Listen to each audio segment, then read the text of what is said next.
dari Dr. Reysa Broto Asmoro. Bagaimana 14 hari mampu menghentikan laju penularan COVID-19? Yang perlu kita ketahui, anak-anak memang senang libur sekolah 14 hari. Namun sayangnya, banyak orang yang belum memahami mengapa 14 hari dan untuk apa. Maklum, himbauan itu tanpa disertai penjelasan yang memadai. 14 hari itu sangat penting dan harus disertai tindakan kepatuhan. 14 hari itu mampu menghentikan laju penularan COVID-19 dan mampu menyelamatkan ribuan orang. Bagaimana bisa? Begini, ketika seseorang kontak dengan apapun yang bisa menginfeksinya dengan COVID-19, maka harus ditunggu minimal 14 hari. Jika tidak terjadi apa-apa, maka orang itu aman.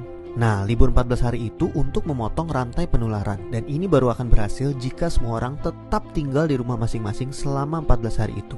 Kenapa harus begitu? Contoh, seorang anak mulai libur tanggal 16 Maret selama 14 hari. Dia akan masuk sekolah lagi pada hari ke-15. Ternyata anak ini dan keluarganya menggunakan waktu libur itu untuk jalan-jalan, mengunjungi kumpulan orang, ke tempat saudara, ke mall, dan lain-lain. Seandainya dia jalan-jalan di hari ke-10 dan tertular COVID-19 di tempat yang ia kunjungi, mungkin pada hari ke-14 atau 15 belum ada tanda-tanda dia sakit, tetapi dia sudah membawa COVID-19 di tubuhnya dan berpotensi menularkan. Andai dia masuk sekolah pada hari ke-15 dan seterusnya, maka 14 hari libur sekolahnya itu tidak ada gunanya. Penularan terjadi juga di sekolah, efek domino akan berlangsung dan rantai penularan tidak terputus. Untuk itu semua orang harus bekerja sama. Semua warga Indonesia harus membantu dan warga harus kompak, yaitu patuh untuk tidak kemana-mana dalam 14 hari itu kecuali untuk hal yang sangat perlu. Waktu 14 hari itu berguna untuk saling pantau.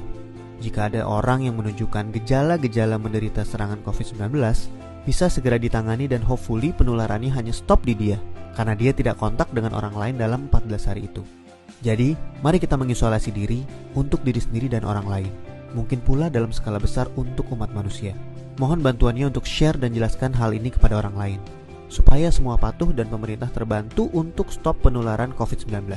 Jika tidak, maka 14 hari libur itu percuma.